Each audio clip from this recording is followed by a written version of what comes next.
Picture this.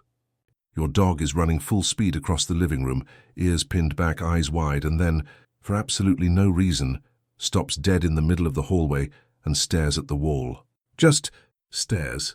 You laugh. You maybe grab your phone to record it. You caption it, "My dog is broken," and move on. But here's the thing. He's not broken.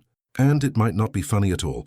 Most people assume their dog is just being goofy, quirky in that lovable, inexplicable way that makes dogs so entertaining to live with. And sure, sometimes a dog is just a dog doing dog things. But scientists studying canine cognition have started to challenge that assumption in a way that's hard to ignore. Because what we've been calling funny behavior might actually be a window into something much deeper, a communication system we've spent decades completely misreading. Take Freud, for example. He's a smart dog, observant, the kind of dog that seems to watch you more than you watch him. One afternoon, his owner Theo noticed something strange. Freud had been spinning in tight circles near the back door, not the kind of spinning that means, "I need to go outside," but something more frantic, more urgent. Theo laughed, grabbed his phone and filmed it, posted it online. Got a lot of likes. What Theo didn't know, and what the research now suggests, is that Freud may have been communicating something completely different from what the video implied. For years, the dominant explanation for repetitive or erratic dog behaviors was simple: energy. Too much of it. Dogs spin, zoom, bark at nothing, or freeze mid-step because they haven't been exercised enough, or because they're momentarily overstimulated. That explanation isn't wrong exactly, but it's painfully incomplete.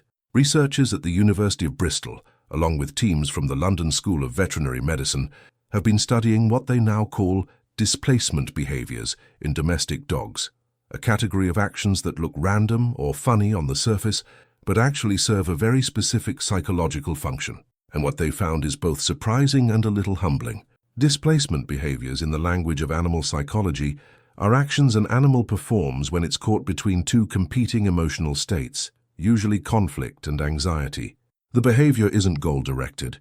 It's not solving a problem. It's the brain's way of releasing tension when it doesn't know what else to do with the pressure building inside. In the wild, this shows up across dozens of species.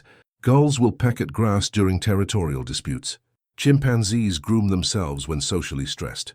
And dogs, highly social, emotionally sensitive animals wired to read their environment constantly, have developed an entire repertoire of these behaviors that we've been filming and laughing at for years. The zoomies, the random staring, the frantic circling, the sudden attack on a piece of furniture that's been sitting in the same spot for 3 years. Funny? Sometimes, but not always. And not simply. Here's where it gets genuinely fascinating. Research published in the journal Applied Animal Behavior Science found that dogs performing repeated displacement behaviors in domestic settings showed measurable elevated cortisol levels, the same stress hormone that spikes in humans during anxiety. The behavior wasn't just quirky. In many cases, it was the dog's only available outlet for something it couldn't verbalize. Think about what that means for a moment. Every time you watched your dog spin in circles and thought, "What a weirdo," your dog may have been trying to tell you something, and the message got lost in translation. This doesn't mean every zoomie is a crisis. Context is everything, and dogs are nuanced animals. A dog that zooms after a bath is almost certainly just processing the sensory overload of being toweled off. That's arousal, not anxiety.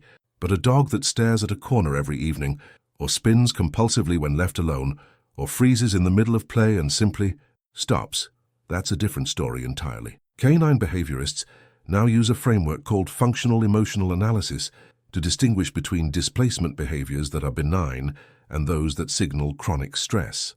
The distinction comes down to frequency, context, and whether the behavior can be interrupted. What this reveals about the human-dog relationship is honestly kind of profound. Dogs have been living alongside us for somewhere between 15,000 and 40,000 years. In that time, they've developed an almost uncanny ability to read human emotion.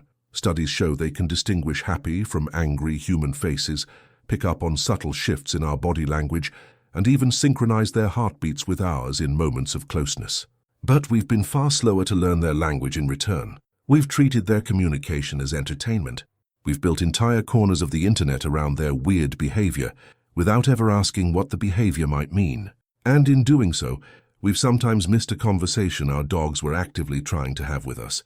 So what can you do with this? Start by watching differently. The next time your dog does something that makes you reach for your phone, pause for just a second. Notice the context. What happened right before? Is this a one-time thing or a pattern? Is it happening in a specific place at a specific time of day, around a specific person or sound? You're not looking for a diagnosis. You're looking for a signal. If your dog's funny behavior happens consistently in the same situation, it's worth a conversation with a veterinary behaviorist, not because something is necessarily wrong, but because understanding what your dog is feeling is one of the most meaningful things you can offer them. Theo eventually did something interesting. Instead of posting the next video he filmed of Freud, he sat down on the floor next to him. No phone, no audience, just the two of them in the hallway. And Freud, mid-spin, stopped, walked over, and lay down with his head on Theo's knee. Maybe that was coincidence. Maybe Freud just got tired. Or maybe he finally felt like someone was paying attention. The science of canine behavior is still young. There's so much we're only beginning to understand about what's happening inside the mind of an animal that has chosen, across tens of thousands of years, to live beside us. But the more researchers look, the more they find a rich emotional world that we've only scratched the surface of. What seems funny might not be, and what seems simple almost never is. If your dog has ever done something that made you laugh, and then later made you wonder, tell me about it in the comments. I read every single one, and honestly, some of the best ideas for this channel come from those stories. And if you want to keep going deeper into the psychology of the animals we share our lives with, subscribe, because we're just getting started.